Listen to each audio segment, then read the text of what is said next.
Hi, I'm Brianne Belois. Welcome to MediaPlex News Now, YouTube edition.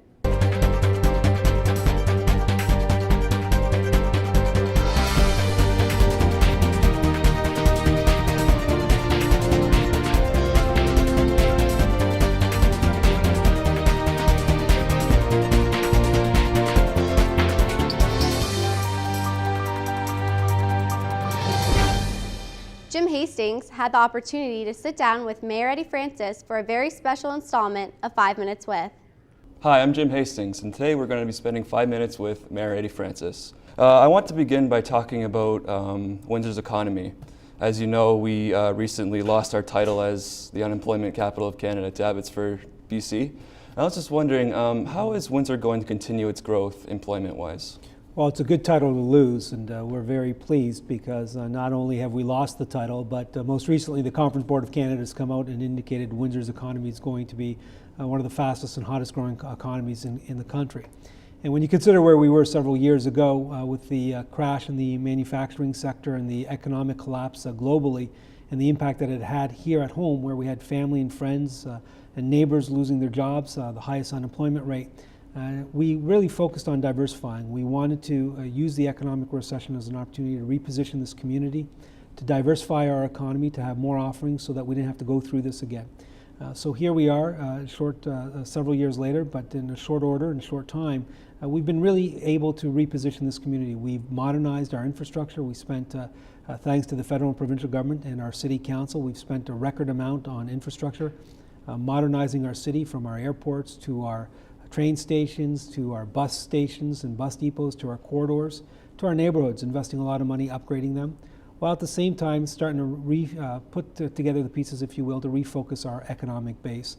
Manufacturing is still here. The Windsor Assembly Plant and the Ford plant are still produced and are still part of our manufacturing footprint. But we branched out into other areas, into the renewable energy sectors. We're locating companies from Spain, and most recently the companies from Korea and Samsung and CS Wind, creating hundreds of jobs in a new industry that did not exist before.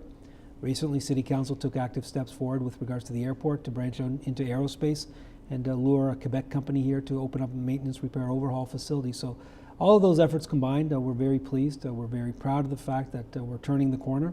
But the economic recovery remains fragile. As you can see this week and over the last several weeks, the turmoil in the Middle East has an impact on the economy here at home. The crisis and the catastrophes that are taking place in Japan have an impact here on the economy at home. So the economic recovery remains fragile, but we're turning the corner, and with signals from with our unemployment rate dropping and with signals from the Conference Board of Canada, those are reasons to be positive and certainly have a positive outlook on a go-forward basis. Can you give us some details about the downtown marina, the museum, and the family attraction? Well, it's part of our focus. For the last 7 to 8 years, our job was to get our house in order, and we're the only city in Ontario that's been able to reduce our debt, hold the line on taxes, and increase spending on capital. And part of our plans for economic resurgence to reposition this community is to make sure that the city is the most affordable and attractive community. City Council recently dealt with making us the most affordable by once again holding the line on taxes for a third year in a row.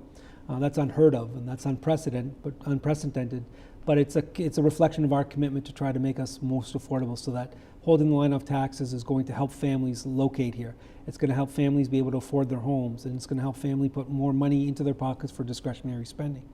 The next step is to make it more attractive, and part of that is to build amenities. And the amenities that City Council and I will be dealing with on April the 6th, as part of our capital budget, will be a new family aquatic center. Now, the family aquatic center will be home to a 50-meter pool, which is something that our local athletes need for their training. Our local swim clubs have been certainly waiting for it for a long time. But more importantly, we want it to be more than just a 50-meter pool. We want to create a destination for families locally, for something for them to do, for parents to be able to take their kids to enjoy a weekend, for grandparents to be able to take their grandchildren, and for tourists to enjoy. So we're looking at putting together a plan for a family aquatic center that will include a new library, a 50-meter pool, as well as activities for the family as part of the family aquatic center. Part of that work also includes a development of a new marina down by the Karen Avenue pumping station. Again, in an effort to support tourism, the Transit Marina will bring people to our downtown, people from within this region as well as people from across the river, to come to experience our downtown, to come and experience our convention or the entertainment that will be taking place at Caesars. And finally, the final piece of our resurgence will be a new downtown museum or a museum component. We have to launch a feasibility study, and the feasibility study, I'm sure, will look at the downtown location among other locations. But those are three key projects that City Council wants to proceed with. Okay. Last month, the city purchased the Capitol Theatre. What is the current state and the future of the Capitol? Well, the Capitol Theatre is now in the possession of the City of Windsor. The City of Windsor continues to make the Capitol Theatre available to any group that wants to use it. So there are groups that have been booking the facility and that have been using the facility. The city has had discussions with the university and the college with regards to increasing the footprint. We've had tremendous success with St. Clair College, attracting them to the Cleary, the former Cleary site, which now is the St. Clair Center for the Arts. And in this building, the Salvation Army building, attracting the MediaPlex here. We want to build on that success. We want to bring more students to the downtown core. We want to encourage more of an academic footprint and institutional footprint in the downtown core through the university and the college. So with the Capitol Theatre, we're having discussions with the university right now to see whether there's opportunities for some of their programs to fit within that facility. Okay. Besides the economy, what is the biggest issue on the table for City Council right now? Well, the economy obviously is the number one issue in terms of job creation, economic diversification, and that will continue to be the issue. Council recently identified 6 areas of priorities, but in terms of our number one priority, we want to ensure that we're attracting jobs, diversifying the economy, and we want to make sure that we are the most affordable and attractive place for people to invest in, for people to certainly create jobs for our residents and for our region, for people to locate here, to raise their family here, and for people to settle here. So that's going to be our number one focus over the next 4 years, to make this city and this place the most affordable and attractive place so as to encourage and promote job creation as well as economic diversification. What's going to be different about Windsor? 4 years from now, we hope that we'll be able to look back and say Windsor came out of the recession. It survived the recession. It used the recession as an opportunity to modernize its infrastructure, to certainly modernize its offerings and provide for amenities that people want and people look for in communities that are thriving communities. That we were able to really reposition this community post-recession with a more robust economic base, that we are able to create more jobs, to diversify our economy, and as I've indicated, that we've now become the city of choice in Canada and the city of choice in Ontario, and that we are the top of mind jurisdiction when it comes to people that are looking to invest, when it comes to people looking to locate their family or to settle in, and we want to become the most affordable and attractive community, and we're well on our way. All right. Thank you very much, Mr. Thank Mayor, you for doing this. I appreciate it. Thanks I'm for Jim having me. Hastings, and you have been watching 5 Minutes with Mayor Eddie Francis. News Now reporter Christy Pierce tells us about the Lakeshore Academy of Fine Arts performing for underprivileged children. Youth performers from the Lakeshore Academy of Fine Arts are bringing theatre into the lives of underprivileged children in the southwestern Ontario region. Sarah Ilionic, artistic director and creator of LAFA, said her students are excited about hitting the road and getting a chance to give back to the community. I think at first glance it's really awesome because, we're giving kids an opportunity to come see theater that are underprivileged. Families it's very expensive to go see a show, and for kids and families to be able to come out for free and to experience what that's all about, I think that's wonderful. Performances will run through July and August with no official dates yet set. LAFA is hoping to raise enough money to cover travel and theater rental costs through fundraising. Associate instructor Chris Dominicucci said this is the first time LAFA has traveled with their students. Well, we're going to give away all the tickets for free to those that need it, like underprivileged children, just to give them like theater experience or something different that they normally don't get to do. So, and I think theater is a good way. It's a good outlet for kids. It's a good way to express yourself, and just a place to be yourself and not feel judged. Ilionic said the more money they raise, the more venues they will be able to perform at. For MediaPlex News Now, I'm Christy Pierce. The Safe Cities, Safe Schools project is designed to bring awareness to gay people being victimized. Leanne Bearcat has the details. Gay bashing has become a concern for LGBT members of Windsor's community. Previous incidents of gay bashing or bullying have come to the attention of the Windsor Pride Association and the Windsor Police. Neil Menz, Executive Director of Windsor Pride Association, is hosting the Safe City, Safe Schools project. The project is open to anyone in the city wanting to submit a picture, video, or any creative expression which captures how to create a safer city.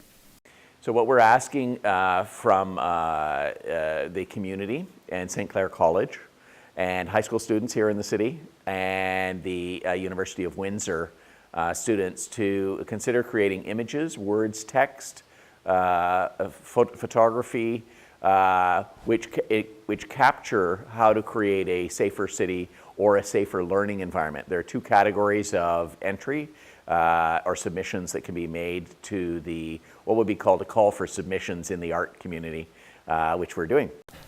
Windsor Pride Association received $15,000 from the Trillium Foundation for the media campaign, allowing the winning submission to be displayed on billboards and bus signage around the city. But by using art and creativity, we find that people can go out of their normal boundaries and find expression and understanding more easily. So we find that just by inviting creative people to get involved in what we do at Windsor Pride, they can help us say things in their own ways, about their own communities and how they interact, that it makes it easier.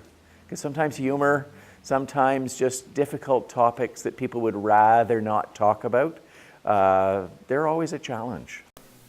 Submissions will be evaluated by a panel of judges, including members of the Art Council and the University of Windsor. All submissions must be in by April 15th. For more information, visit www.windsorpride.com. For MediaPlex News Now, I'm Leanne Barakat. We love to show off our new digs, and future journalism students were given a chance to tour St. Clair College's MediaPlex. Darren Breckles reports. The community and prospective journalism students had a look at St. Clair College's MediaPlex at an open house held there on Saturday. The MediaPlex is the only one in Canada and one of only 3 of its kind in the world. Similar facilities are located at the University of South Carolina and in Germany. The open house was well attended with over 50 people coming out to tour the MediaPlex. Visitors included students interested in enrolling in the program, their parents, as well as people from the community who were just curious about the facility. Ashley Godin is a grade 12 student at Riverside High School who is considering enrolling in the journalism program at St. Clair in September. She said she was very impressed with the facility. I liked all the programs they had, and they definitely had what I was interested in, so I thought I'd come down here and check it out, and it's definitely, I think, the right choice for me. Marianne Stark, who has worked in broadcasting, said that her son Chris wants to get into radio and is considering enrolling in the program. I really like the fact that the kids will come out of it with so much hands-on experience in so many different areas, so they'll get a really good taste of all their options. So they're not pigeonholed into one area, and I think that's really important, and especially with how media is changing, you need to be able to do more than one thing. Visitors were treated to a tour of the facility and given an up-close look at the radio and video control rooms as well as the Avid video editing suites. Most seemed very impressed with the facility. Just applied and actually just accepted the offer too, so I'm excited to start here in the fall. For MediaPlex News Now, I'm Darren Breckles. I'm Brianne Belois. Thanks for tuning in. You've been watching MediaPlex News Now YouTube edition. MediaPlex News Now is a production of the St. Clair College Journalism Program.